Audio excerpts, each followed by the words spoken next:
Lots of people are scared about sharing these. Oh, yeah, exactly. You're right. These people are experts in setting themselves up what we want to see. Okay, all the values. You don't see and hear nothing about 500,000 US dollars in debt and a foreclosure on their real estate. As soon as you start to ask people in the space, do they know any fake family offices? Everyone has got a story. And it gets super dangerous.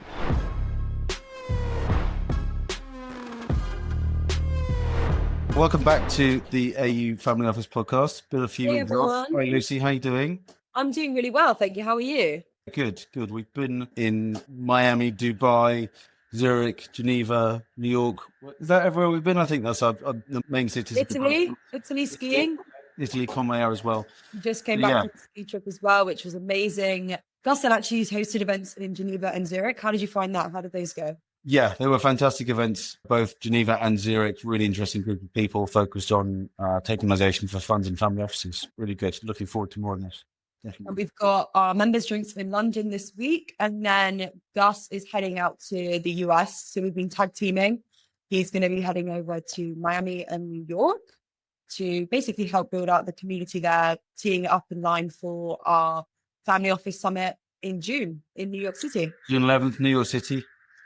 We are next in series, London, Miami, and then New York lands on June 11th. So yeah, very much looking forward to that. Can't wait to get over, and we'll be over in April and May before that too. And then today we had a really interesting conversation with Matthias, didn't we? Yes. Yeah, Matthias is definitely a storyteller for sure. And to your point that you mentioned, Gus, earlier, it did feel like a more of a true crime podcast this session. Incredible story. Going into one of the biggest family office frauds out there, really, which everyone I think is aware of, but the depths to which the story goes is quite significant. So we just kind of sat back and listened to him talk, didn't we? Yeah, it was very interesting. If you're in their family office space or aware of the space, you know that this exists, and you probably will be aware of the main person that we speak about. Obviously, you have to listen to the podcast to know who.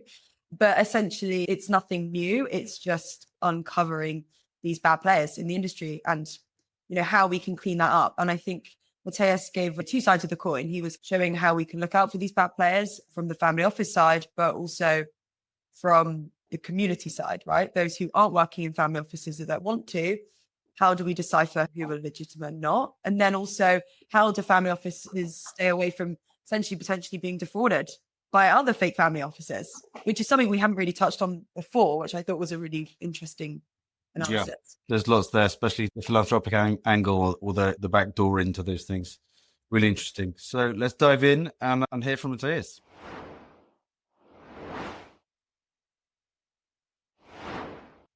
So if I can hand over to you to tell us your name and what you do. Sure, yeah. My name is Matthias Knab. And that's the German name, and that's also a German accent you're going to listen to for a while now. Thank you, Gus, for having me on the show here. What's my claim to fame? I always say 22 years ago, 2003, I started the first digital newsletter on hedge fund. This was at the time when other people were still printing maybe a monthly magazine. And I thought, heck, there's a new technology out there. It's called the internet. You can email people. You can have an online archive. And I did all of that as the first one for hedge fund. And part of the secret sauce was that I was always 6 hours ahead of the Eastern time zone. So I published my newsletter. We're still doing this for 22 years. And obviously, particularly before the financial crisis, family offices were a very large and significant investor and allocator group for hedge funds, right? So I got in touch with family offices very early through means of that publishing platform.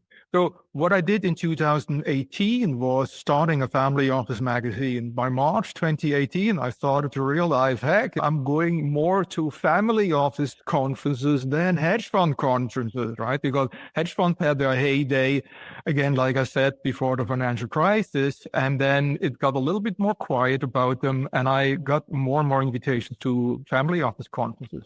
And one thing I realized is that at some of these events, there is really well curated content. Not everything. There may be 1 or 2 or 3 sessions that are totally outstanding.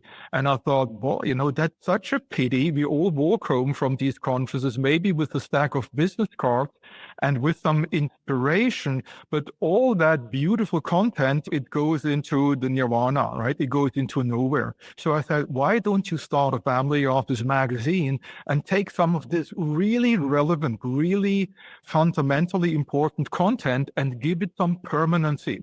So that was the idea. Started a family office magazine called Horizons. Actually, the entire title is Horizons, Family Office and Investor Magazine, because I wanted to have other investor types also to be interested in this. So that one we are doing now once a year. It's always coming out in September. So we have this year coming out, in September. It's a fantastic read. It's like the other product. It's digital only. If you're not getting it, it's a free publication, so everyone can reach out to me. My last name, Knab at opalesque.com, and I'll send you right away last year's issue. Fantastic. We'll put a link into that as well so everyone can see it too. So right. in getting to know that the family office space there, what's been your take on how it was from back in the early 2000s to now, and how it's evolved, and how do you feel about where it's going? There is one thing that I noted is that it has become a bit more commercial, right? There are so many more family offices springing up, not only in the US and in Europe, particularly in Asia. And everyone wants to have a slice of that piece, right? And so there are all types of people who want to make business with or sell to family offices or just put up some family office conferences. I've seen there is a rise in events all around this family office industry. And some of it is, high quality and legitimate, and some of it can be a bit questionable. Yeah, that's definitely something we see quite significantly. And basically, I've got these bulk questions. Yeah. Where the main guiding thing, but jump in to make things bounce around as much as possible. Obviously, the cadence of the conversation is we're going towards the big Ritossa thing, but the family offices and establishing our understanding of the family office space, and then going to fake family offices, where it's going in general. That's where we're going, basically. Okay. Yeah, no, that's awesome. Okay, so from that, I'd say, okay, so we touched on the events and there's a lot in the space. I guess my first initial question would be then, how do you decipher which are good events compared to the bad events, essentially, in terms of meeting people and the content that you get exposed to? One very easy distinction is who are the people organizing the event? And I think there are, just in general, two types of groups. There is a small body, but growing, of self-organized family office circles. So those are really total peer-to-peer, right? Self-organized, the family office event, family office meeting, family office circles with no commercial agenda. There is no company, no LLC, whatever, with a for-profit orientation behind it. So I see those springing up. And then there are, let's call them the commercial conference organizers, right?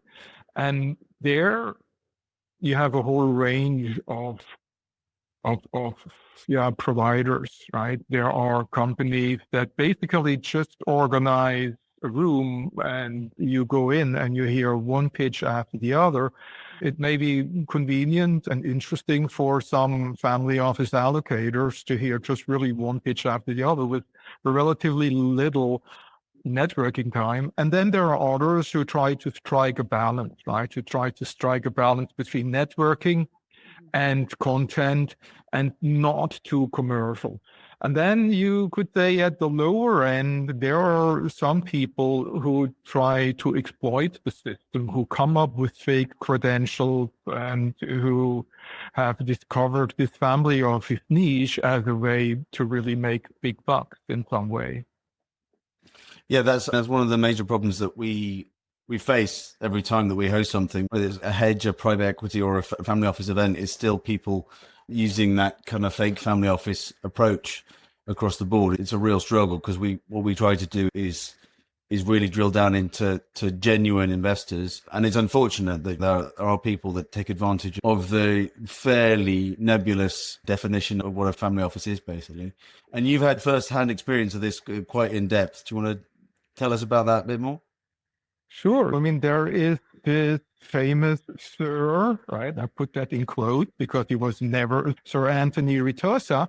So this is a guy who I knew since 2004, 2005. So I started to publish in 2003. 2004, I started to go to conferences. I started to attend hedge fund conferences.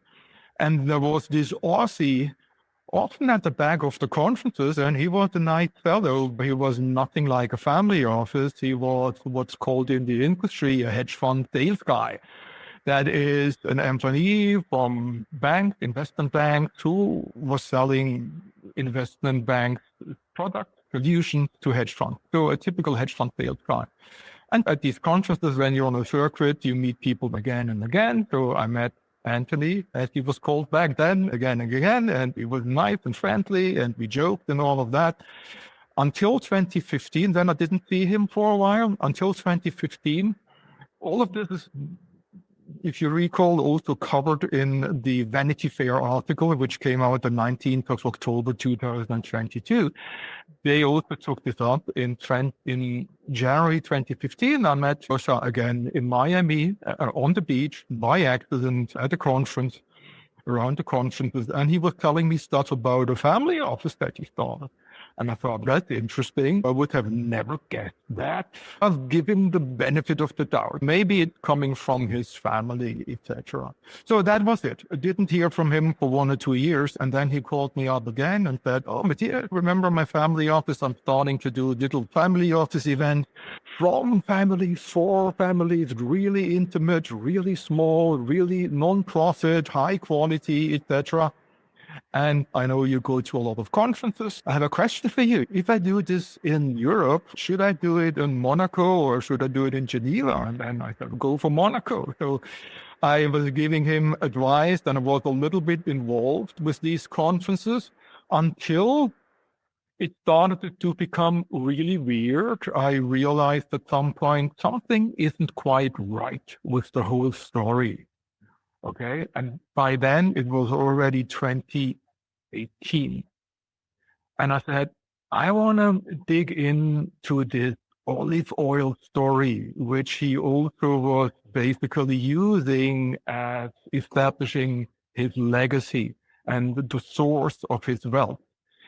Because he then put up a website which was a family office, 600 years of history, 600 years of legacy and merchant kings and whatnot. And interestingly, his logo on his business card, and I still have them, they showcase the winged lion of Venice. And if you go to the St. Mark's Basilica in Venice, there is a winged lion, which is the symbol of Venice, which was, of course, on the Ritosa business card, because he, at that time, 600 years ago, his region, Istria, was part of the Venetian Empire. And of course, there were some press releases that talked about the 600-year-old Ritosa family office. And in the 600-year-old Ritosa family business. So is it a family office or is it a family business? It doesn't really matter, but it was 600 years old. So that puts him on the same footing as the Medici from Florence, which are considered to be the first real family office. Rothschild started 350 years ago, right? There is a bank in Germany, the bank Berenberg from Hamburg. They started in 1560, but Ritosa beat them all. He started 600 years ago. But again, I said something doesn't really add up for me, right? I want to dig in. I want to go to the bottom of this olive oil story. So I did find something regarding this olive oil. There is a loading, or it's called lading slip. So if you ship something from Hamburg to New York and it's a crate, it's a container, etc., you get a bill of lading. And I found that for his olive oil. Okay, so he shipped 5,000 liters of the Ritosa olive oil from Hamburg to New York. So that happened. That was real. Okay. But the exporter was a company called MIH, which is an olive oil cooperative in Croatia. And this is where Inspector Coincidence comes into play, because by coincidence, I'm married to a Macedonian woman who speaks Croatian. Okay, so she is still from that era of the Yugoslav Republic. That means she speaks Macedonian, Croatian, Serbian, Bulgarian, Russian, everything. Okay, so I said, hey, can we call this guy MIH, right? Porridge. And by the way, I gave the same address, the Vanity Fair guys, and they actually went there and they verified everything that I found out in June 2018. So in June 2018, my wife called the guy and we asked him, sir, can we ask you a few questions about this Ritosa olive oil? Excuse me. So the guy said, oh, yeah, of course. That's funny. Yeah, of course. Go on. What do you want to know? He said he is telling us the story of a 600-year empire and legacy and olive groves and all that, you know. That's true. He said, oh, no, he doesn't own a single olive grove. I buy the olives on the market for him, and I'm bottling them, I'm labeling them, and I'm shipping them, okay? And I've done this maybe 2 years in a row, right? And he still owes me money, and the last thing I heard was that the police was looking for him here in Croatia. So I thought, oh my God, holy cow, okay? So this is, and later on, it turned out that the police was looking for him, and this is all in the Vanity Fair article, because he stole 24 bottles of olive oil.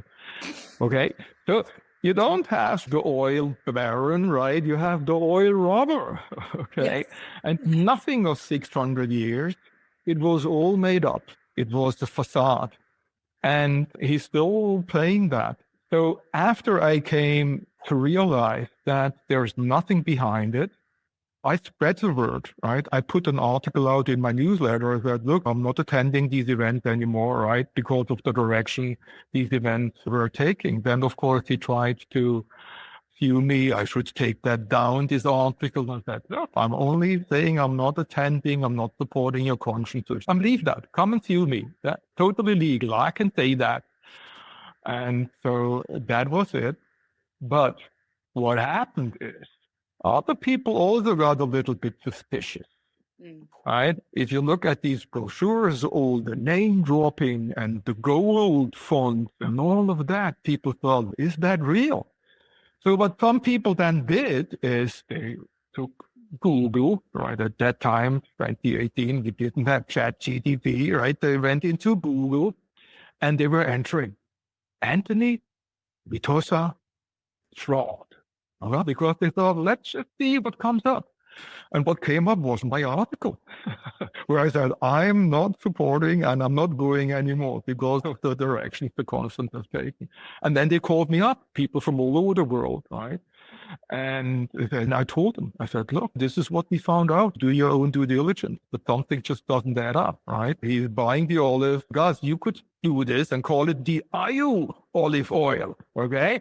But I would doubt that you would try to make this a 600-year story. So that's basically how I started to stick my head out, because I also felt this isn't right. Mm-hmm. You can be a conference producer, right? And you're totally allowed to run any form of conference.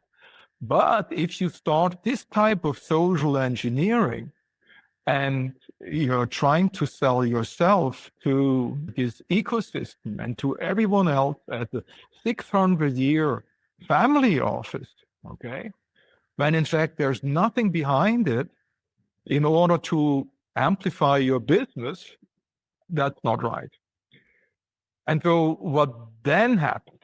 So finally, the press took this up, right? And the author, Adam Siralski, right. So I gave them all the address. Right? This is the guy you need to talk to. This is the olive oil guy, and he knows everything. So he went to see him, and it's all in the Vanity Fair article. The Vanity Fair article came out. And then that was a huge explosion, and my phone didn't stop ringing. I got messages on LinkedIn. I got phone calls from all types of people. I got emails. People were sending me books about auto fraud. I should inquire and all of that.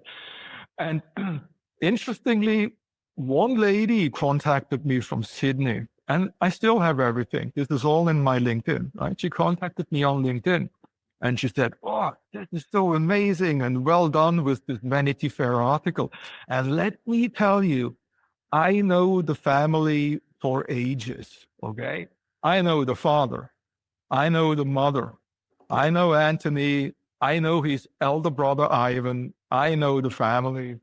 And she said, "There's a bad apple in every family, right?" And then I said, because the other guy, Ivan, we can talk about Vitossa's elder brother later, isn't a bad apple here. But then I asked her, "Oh, if you knew the family, can I ask you a question?" Because Vitossa always to say that his father is a builder or whatever that meant, real estate tycoon or whatever, right? "Can I ask you if you knew the father? What did he do?" And then she literally said, "Oh, builder, that's a far stretch, even by Australian means. No, he drove his own taxi, which he owned." Okay, so look, I didn't fly there to verify all of that. She sounded credible. Okay, and what I also know about his brother Ivan, and this is all public knowledge, you can Google this, Ivan Vitossa. So he built Barclays foreign exchange business. Okay, so this guy really made it. He bought what was at that time Sydney's most expensive real estate. It's all documented. It's all public. It's all, you can read it. He sold it. He moved to the UK, etc. There have been lawsuits against the two brothers, right? That's all in the public domain. You can all find that. So what then happened is, after Vanity Fair did something really tricky. So the article came out 19th of October 2022 on exactly the same day Vitossa was kicking off one of his Dubai conferences. Okay. And then some people walked straight out. Some people, I know of people who landed in Dubai, were on their way to the conference hotel, and they got called from their bodies, from the home office, or said, "Look, read this and don't go." Right? And they actually read it, and they went back to the airport and took the same flight back because they said, "Look, this is just too much of a reputational damage, and I can't attend this." Now, one interesting question is, how does I handle all of this? And I know from Vanity Fair that he didn't dispute anything that's written in the Vanity Fair article. They didn't dispute a single claim or statement that they made. So this is what the author told me about a year back when we talked last. And the reason is because I have been working with them. They interviewed me. They have my statement in the article and all of that. And so I worked with them, and I saw those guys, they are super professional, right? This is a high level, highly established US media corporation, and they can't take any risk. That means anything they write, they have proof. They fact check, right? There is one layer of fact check, and then there's another layer of fact check. So I was on the phone with the fact checker, right? And he said, "Was it like this? And do you have proof? Can you confirm this?" Everything was recorded, right? So everything in that Vanity Fair article is backed up. They can't make this up because otherwise they would get into trouble. And that's why Vitossa couldn't do anything about it, because everything is backed up. What he does, however, he is deflecting it, right? He says, "Oh no, nothing is true. It's all made up."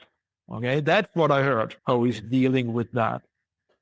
Yeah, so. At first, that whole story is super interesting. And I know I think it's one of the biggest ones that we've seen in a while, but it's not the only one in the industry or happening. I think when I speak to a lot of funds and family offices about fake family offices, the underlying question I always get is, what is the benefit of doing that? So what is an overview of how do you say his name? What's his name? Anthony Ritossa.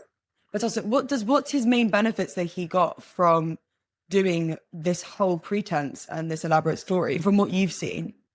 Yeah, he had a nice business going with small to mid-sized conferences that were high quality. Okay, that was until 2017. And then 2018, it pivoted, right? He had a conference in February 2018, and that one pivoted. It was too commercial. It was too much digital asset.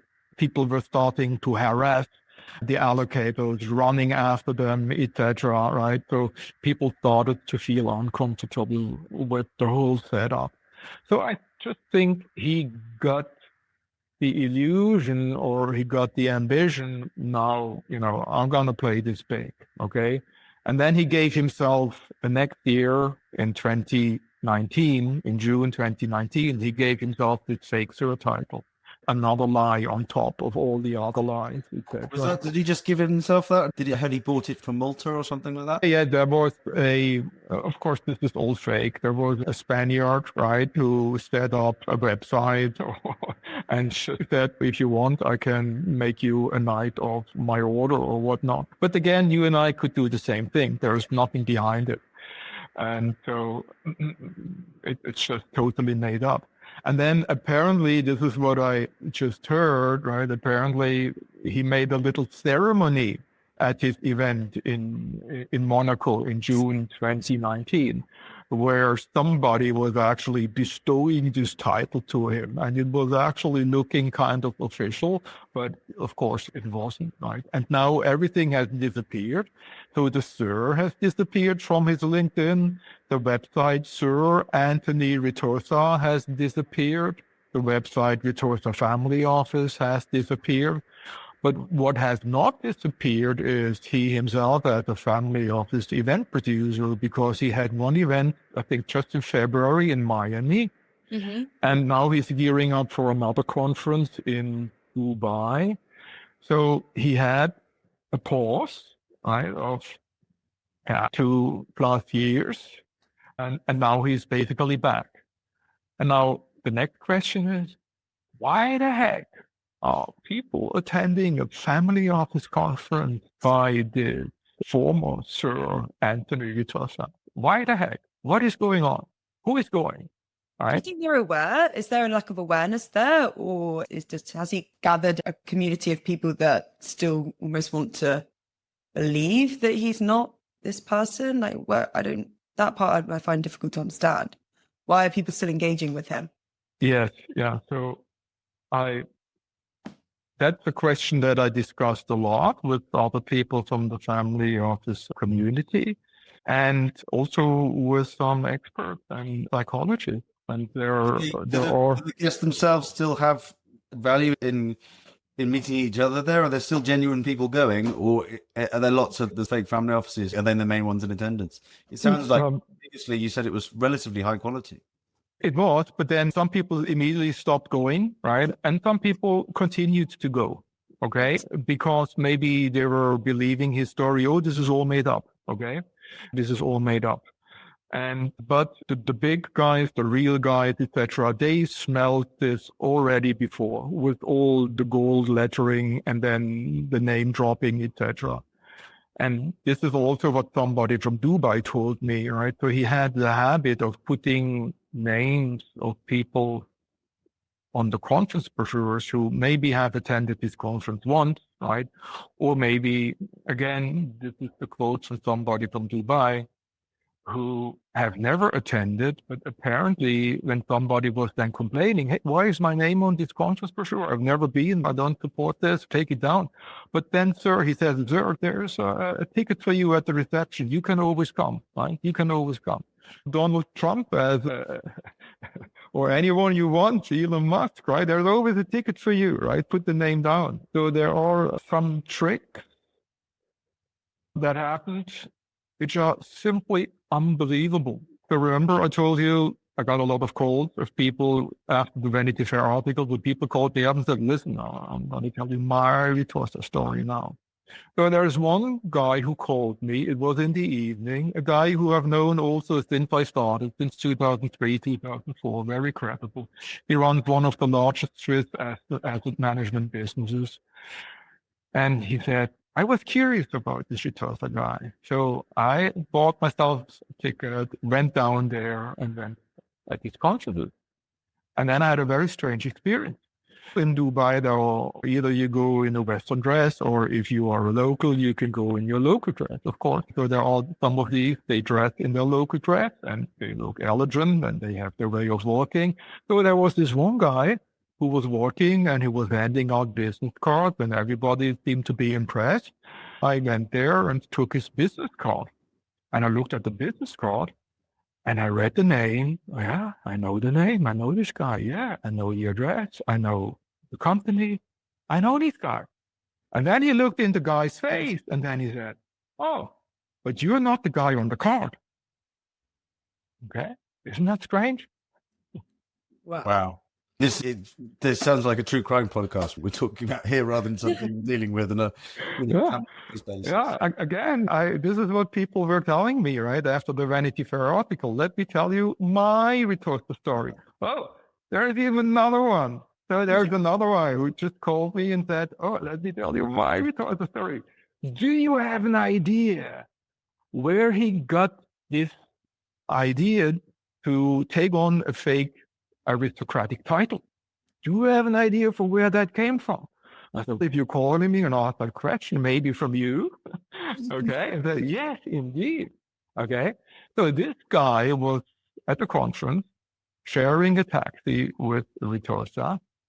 And Ritorsa was looking at his name tag, and it said, Lord something. And then he was, oh, God, are you really a Lord? Why? Look, and where are you from? And what that? And they said, no, it is just a joke. Because you know what? I am a Brit, and when I go to the US, they make fun of my accent. And I said, this time I'll make fun of you. And this is how we did it. So when he registered on the website, there was a drop-down menu for title. Okay, doctor, PhD, and Miss and Sir, and there was Lord. I thought, oh, let's pick that and see what happens. So he picked the thing Lord, right? And they printed his name tag with Lord last name. So he had this Lord last name. He was running around with it at the conference, right? And then the guy said, you won't believe it. Vitosa was asking me half an hour in this taxi, how exactly did it work? And did nobody ask you? Did nobody double check? Did nobody realize it? Okay. So half an hour, he was only talking about that. Okay. And later he turned up to be Sir Vitosa. So this is one of the major things that I think we come up against in the family office space is that two things. One, you can't always check the background. So obviously, when you can point to stuff and you've done with Ritosa, you can go in deep and you actually found stuff. But you can't always check all the backgrounds. Two, not everyone does, and they just believe what they're told. And three, we're not really sharing enough between each other these stories because lots of people are scared about sharing these stories. Oh, yeah, exactly.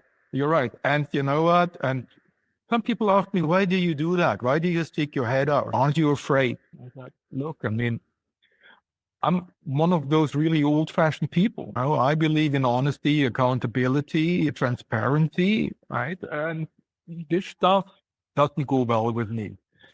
And so I speak out. And when you talk to the experts, people who really study fraud, right, and scams, there's one concept called social engineering. And this is what he has mastered, Ritosa, social engineering. And at the source of social engineering is the lie of a false identity. Okay? So this is something we have to put on our notepad, the lie of a false identity. And it's so easy. It's so easy to come up with the lie of a false identity. And what they do next is, right? So they are experts in really fooling people, the scammers, right? So they mirror us back the social cues because they studied them, right? So when you read the Vanity Fair article, where is it? I have it somewhere here. features. Here, Vanity Fair. I'm reading from Vanity Fair. Charming and cherubic, Vitosa was glad-handing in front of a step-and-repeat backdrop at the Fairmont Monte Carlo. His perma-tan, sun-kissed hair and tailored suit suggested a man of refined wealth and taste. An outsider might have easily mistaken the scene for a movie premiere at a nearby Cannes, but that would have undersold the pomp and the pomposity of the moment. Sir Ritosa, as he likes to be called, was holding court, welcoming guests to his 19th Ritosa family office summit, right? So these people are experts in setting themselves up, mirroring back what we believe, what we want to see, okay? All the values. Go and check Vitosa's LinkedIn. He is quoting Helen Keller, Steve Jobs, right? He is a family man, right? You see himself with his third wife and his latest kid. You don't see and hear nothing about his other two daughters, which he abandoned and with $500,000 in debt and a foreclosure on their real estate. You don't hear that, okay? But, he is presenting himself how we want to see trustworthy people. And he, like any other scammers, have mastered that. Yes, I think there's definitely an element there as well of once one or two people fall for that, especially the family office space, it lends themselves to be able to be trusted. There's a lot in the space in the family office world where people will refer people and it's a closed network. So that allows people like the Ritosos of the world to go under and get away with a lot of this stuff because essentially people aren't able to validate or...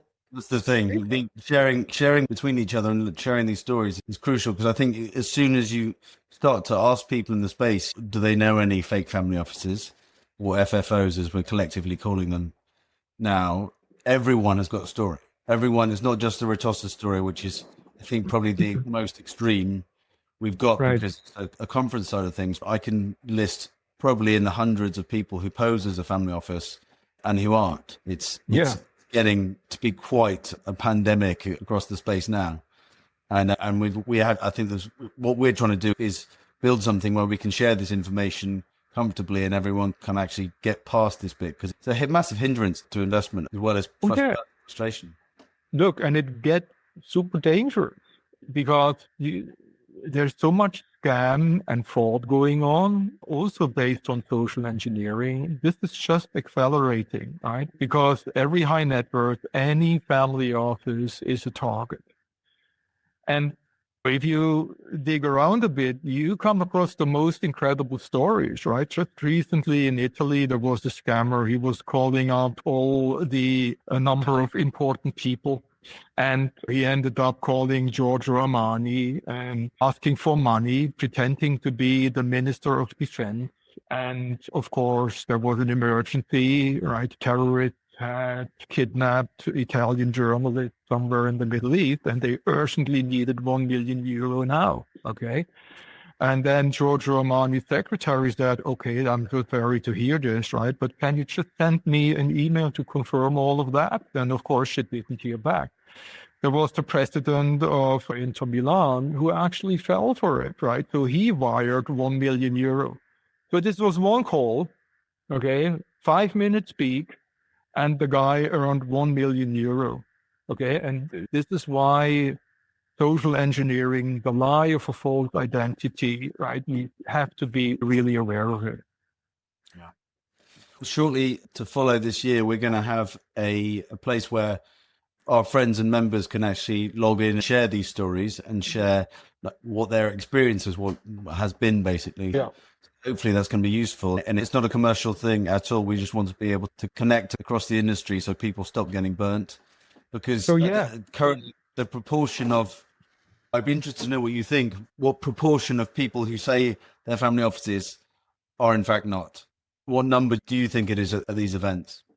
There's a there is also, and you know that as well as I do, right? There is this gray zone, right, where somebody may be fairly well off, okay, an investor, but he's coming to these events actually to look for money, okay? He may invest a little bit here, a little bit there, but that's not the main intention, right? So his main intention is to find money for his own deal, his own funds, or whatever. And so that's really that's hard. for a third party. That's probably one of the number Yeah. one things is people saving their family office and raising for something else. So exactly, right? And so we have to be really careful. I also had a call with a very prominent person from the Middle East, okay? And she said she often gets approached by scammers via the philanthropic side. Because if you are a high-profile person and if you support certain charities, etc., so that's already a conduit that people use to get to her. They're also supporting this charity, and they just met with the president of this organization here and there. And she said, people have to be, it's unfortunate, they have to be vigilant on all fronts, right? Even on something like charity and philanthropic efforts. Now, recently, when we first was re-emerging with these conferences, etc., a lot of people contacted me again and wanted my expertise and have a webinar like this. So I just did a webinar with a group of Asian family offices and Asian allocators. So I got invited. I was speaking. I had a presentation that I had prepared that I was going through. And while I was going through my presentation, the host was actually putting in polls. He was very busy. And one poll was, have you ever been defrauded? Okay, did you, as an investor or family office, some point become victim of a scam or fraud? So guess how many percent admitted on that call to have been at least at some point defrauded? What did you say? 60? No, 40. 40%, yeah, or 60. Okay, it's quite out there. But I don't know. I think you've scared me with all these stories you've told me. Really, 40%. That's huge. 40%. Yeah. Okay. And yeah, so these scams. So look, this is also what I wrote down in my presentation. You know, what's really important is to understand is, I call this the con artist toolkit, right? But they establish credibility through false credential or social proof. So we covered that. And then next is the power of the story. A great story does override logic, and con artists are master storytellers. So they craft narratives that align with our worldview, and they mirror our values back to them, right? Making us believe they share our perspective.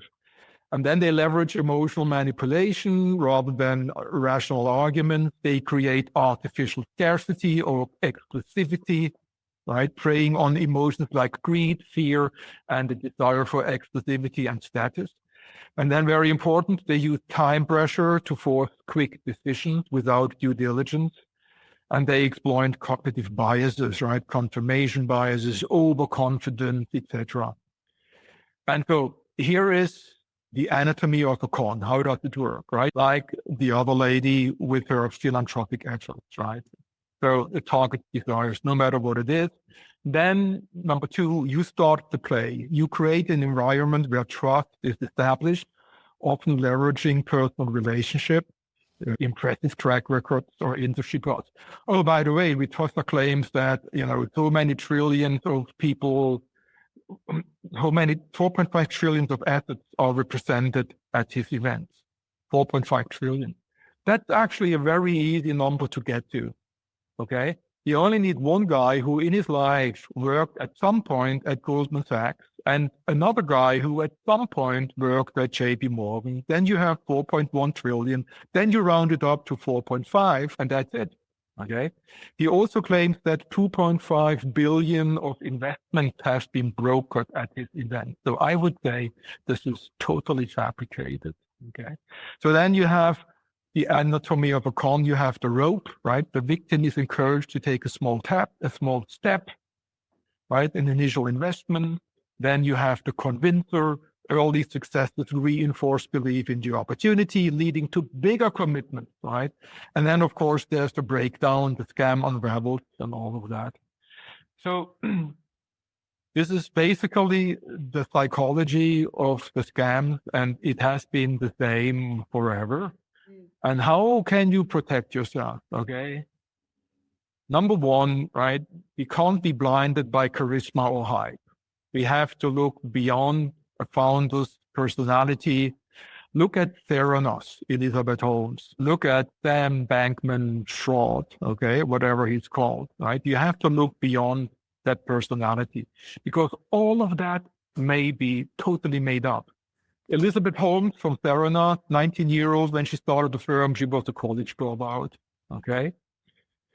So verify claims independently, okay? Third-party verification.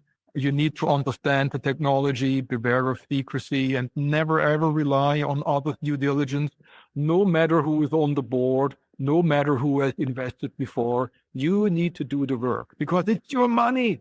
I always tell people, think how hard you worked, how hard your family worked to get that money in the bank, and now you're throwing it away because you're running behind this opportunity.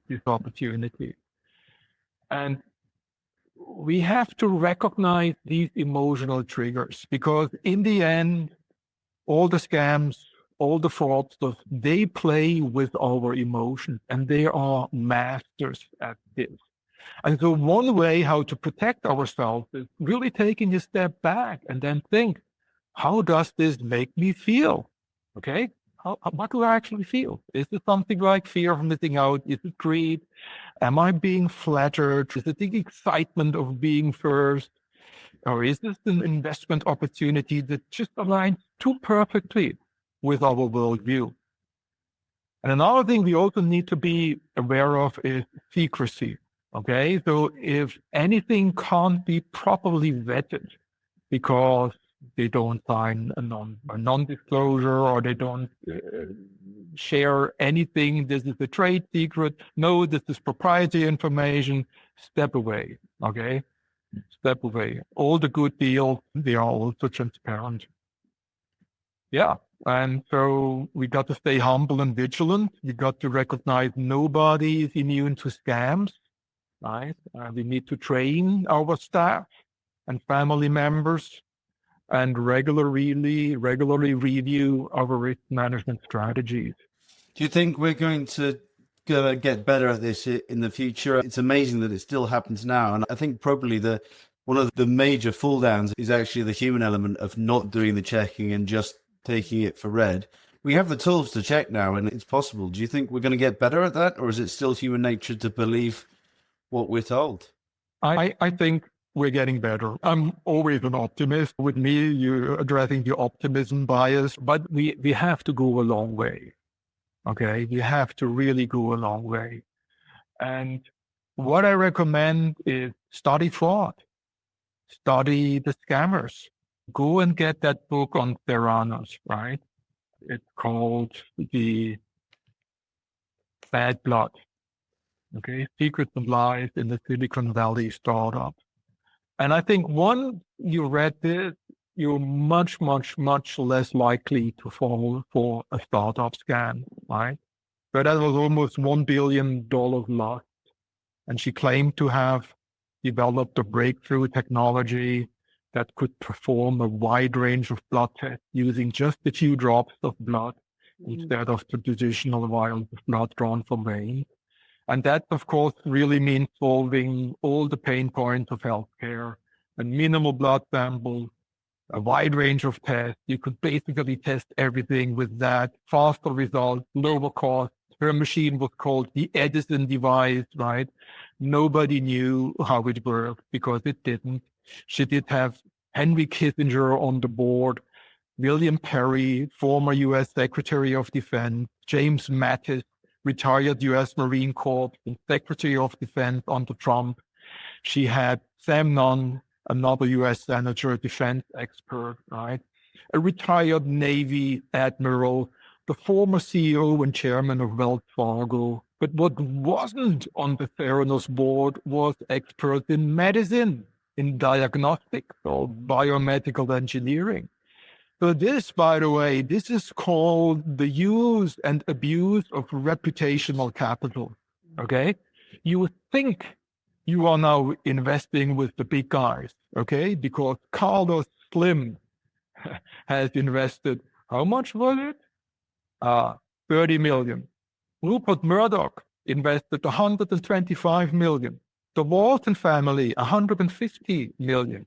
Betsy DeVos, right? The Secretary of Education, Betsy DeVos, invested 100 million in Theranos.